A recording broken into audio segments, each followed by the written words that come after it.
Изградбата на колективни стамбени објекти и перманентното растење на градот се повеќе го пренатрупува и изгуснува централното градско подрачје, кое во одредени шпицови буквално се гуши и блокира од сообраќај и фреквенција на луѓе. Просторот во центарот на градот веќе се мери со сантиметри. Паркинг местата стануваат хроничен проблем, а се намалуваат и слободните површини, парковите и шеталиштата. Сето тоа најдобро се чувствува во пазарните денови пред празници или пак во вечерните часови, кога околу трговскиот центар се слеваат река од млади во потрага по забава. Сите тротоари се зафарани, паркираат се дека не треба луѓето. И се тоа автоматски го загрозува пешако. Пешако нема каде се движи и оде често пати по улиците. Има ли многу возила во Кочани? Има и тоа како има.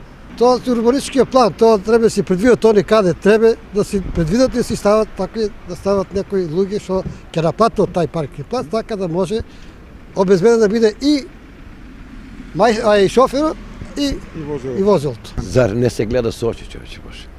Паркинг е катастрофа. Бога ми, сега секој кој има по 3 коли и паркинзите са многу видео.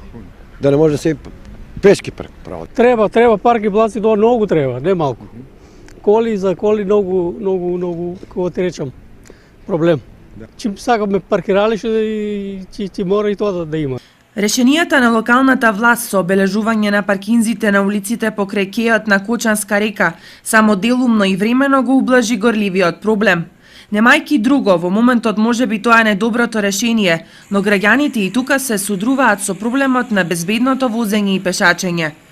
Ситуацијата налага определување нови површини за паркинг простор, но изградба на катни гаражи. Меѓутоа, прашање е како тоа ќе помине кај граѓаните кои не се навикнати на издатоци за паркирање. За ублажување на проблемот, локалната власт планира стеснување на дел од тротоарите во корист на паркинзите. Тоа можеби ќе донесе одреден број на паркиралишта, но сигурно долгорочно нема да го реши проблемот.